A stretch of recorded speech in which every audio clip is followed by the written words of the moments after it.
So if the Shia Muslims hate us and they hate the Sunnis and they hate the Jews as well, then, OK, they mightn't call themselves Hamas, but it doesn't matter whether it's Al-Qaeda or Islamic State. I mean, if the same hatred is in their hearts, and that is who could be in a rebadged form leading this Palestinian state, well, come in, Spinner, we are the mugs. We in the West are the absolute mugs because they have gone out there and murdered 1,200 people and they've committed today not to release any of these hostages, and they get what they want on a plate. I reckon the UN will give them billions of dollars to build this Palestinian state. That'll be the next thing, Michael.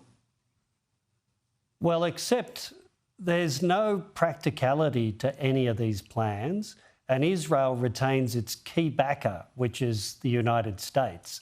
So all of this is just pantomime that changes nothing about a war that has no end in sight.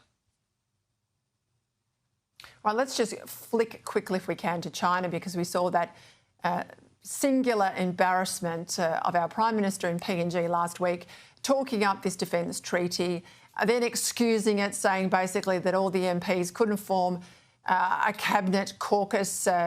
They couldn't get quorum. They're all back partying in their electorates. And then we find out, in fact, the Chinese are the sticking point, and the PNG PM has sent his defence minister off to China to bow and scrape. I mean, I don't suspect we're going to get this deal now.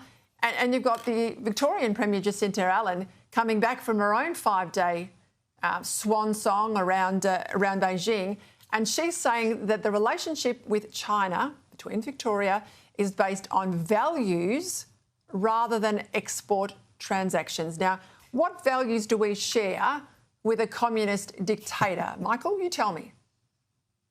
Well, Peter, I think the problem for Jacinta Allan is her awful neediness for Chinese cash for Victoria has been wrapped up in utter nonsense. For example, the shared values point. I mean, even Premier Allan must suspect something inherently silly about claiming that a state government in Australia shares values with a ruthless communist dictatorship. It reminds me, she's apparently signed a memorandum around education with the Chinese Education Ministry.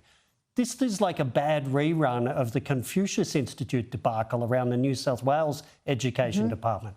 Shared values through education cooperation with the Chinese communist education system that is a key tool for communist ideology and strident, aggressive nationalism.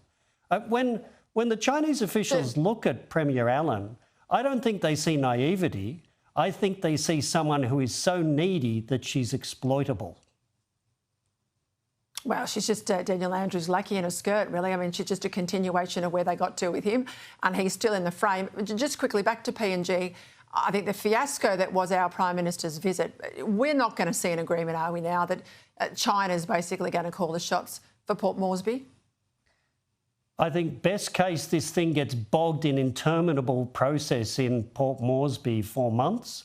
And if it ends up being signed, it'll be because the government has had to stump up far more cash and goodies than they ever had in mind. It's been a debacle of political and diplomatic management. I'll leave it there, Michael. Poor old taxpayers have already paid $600 million for a footy team. Goodness me, there'll be a hell of a lot more if we get it over the line.